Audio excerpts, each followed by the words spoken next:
bir eşek falan vardı. O eşekler o arada kalmıştı. Eşekleri aldınız mı peki? Eşekleri aldık efendim. O eşekler bunlar Vali Bey, Kaymakam Bey bunlara bir şey ettik yani. Onlara itirazda bulunduk yani Peki dilekçe eşekler verdik. ne oldu? Ne yaptın sonra? Eşekleri sattım yani.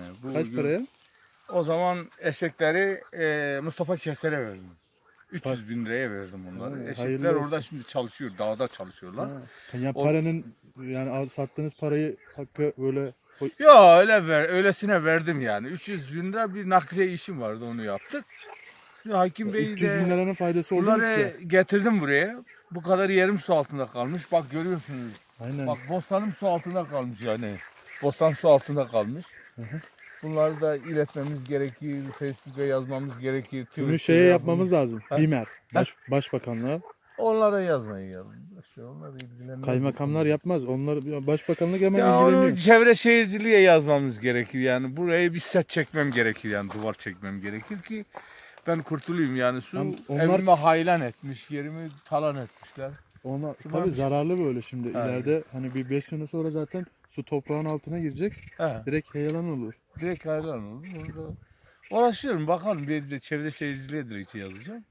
O kadar işte. Ama internetten yazmanız lazım. Ha, onu yazmamız lazım tabii. Onu çevre şehircilik. Buradaki gençler size yardımcı olmuyor mu?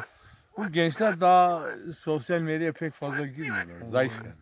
Normalde Bunlar ancak balıkçılık ve hayvancılıkla uğraşsınlar. Daha yok mu böyle doğrusu- hani interneti iyi kullanan biri? He, interneti iyi kullanan biri. Onlar yazsa da yani hiçbir şey ifade etmez yani bunlar. Ne o kadar yazıyorsun kimi gülüyor kimi geçiyor es geç. Ama şeye şimdi koskoca başbakanlığa şikayetini yazacaksın. Resmi de böyle göndereceksin. Böyle birlikte. Onlar sana 2 gün içinde en az 2 gün içinde hemen dönüş yaparlar. Onu Gelir buradaki vali, kaymakam kimse buradaki insan mağdur. Su içinde evi kalmış.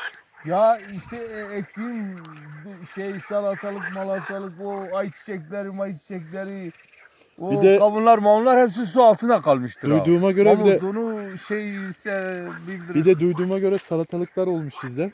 Salatalık vereyim 2 tane yersiniz. Tabii yani hani bir de doğum gününüz Getireyim o zaman siz şey edin ben onları da